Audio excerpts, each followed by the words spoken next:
Hello, my name is James Watsky. I'm the Dean of Applied Research and Innovation at Seneca. We're here today to talk about research ethics.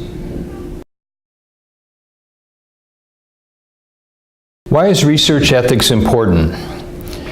Well, I think the most important thing is we need a common standard of how researchers will treat the participants in their research. In other words, these research participants are your guests. They're doing you a favor to be in your research, and we want to make sure that there's no unreasonable, unsafe, or thoughtless demands placed upon them.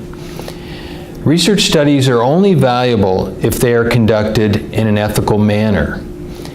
Seneca, as a college in Canada, is bound by the Tri-Council Policy Statement, so we call it TCPS, and it is a statement on ethical conduct for research involving humans.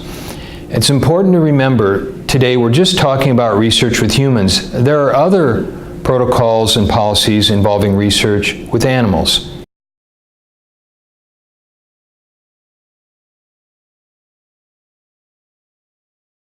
Let's talk about some of the key research ethics principles. In my view, there's three key ones, and the first one would be what we call informed consent. Research participants must be fully informed about the purpose, methods, and possible use of the data collected in the research study. It's very important to remember that they will not know near as much about the research as you will as a researcher. So informed consent is the vehicle where you help them understand what they're going to be doing in your study. Under informed consent, there's a special consideration that needs to be given if your participants are what we call vulnerable. What would be an example of a vulnerable study population? Well, we might think of young children. You might think of older adults, seniors in a nursing home, for example, that have cognitive impairment.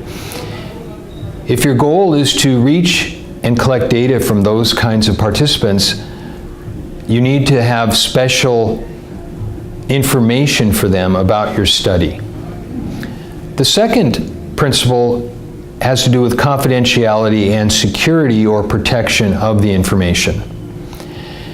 Individual participants in your research should not be identified with or by their responses. One of the main ways we assure confidentiality is to remove all personal identifying information on a survey, for example, or as you conduct your research. The term for this is called de-identification. If you've ever had a survey, you might have noticed up in the right-hand corner, there might be a number. That number is how the researchers make sure that your name is not associated with your particular responses. The other part of this key principle has to do with keeping information protected or secured. And one of the most common ways to do that for hard copy data, of course, would be to put it in locked filing cabinets. For electronic data, then we're talking about password protection, encryption. Those files need to be protected so that no one except the right people, and in most cases that would be the researchers, can gain access to that information. The third key principle is what we call voluntary participation. It's important that participants understand that they are voluntarily participating in your research and that they are free to withdraw at any time. A part of this involves no coercion. It is not ethically okay to coerce or bribe or somehow trick participants to be in your research.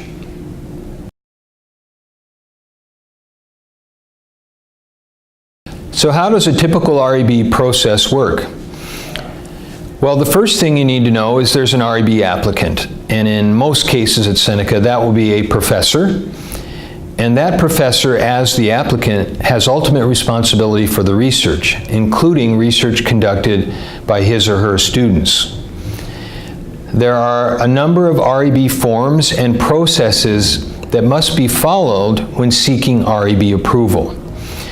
These forms and processes are located on the Seneca REB web pages. Let's talk about student researchers, because student researchers are an important part of the research enterprise at Seneca. Most students conduct research in their programs, in their courses or curriculum. If you're such a student, you're required to create an informed consent package.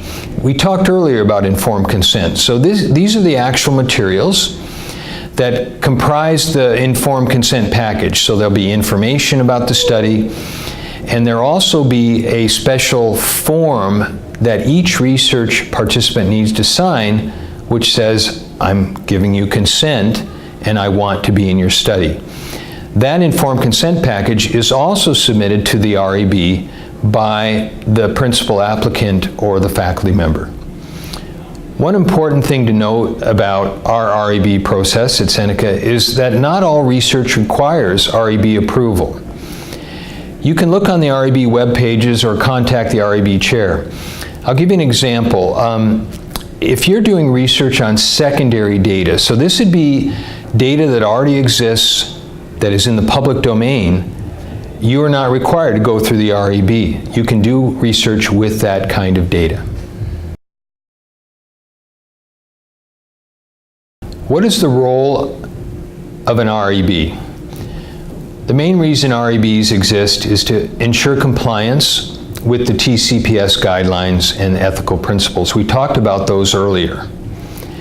There are two modes of business that the REB engages in.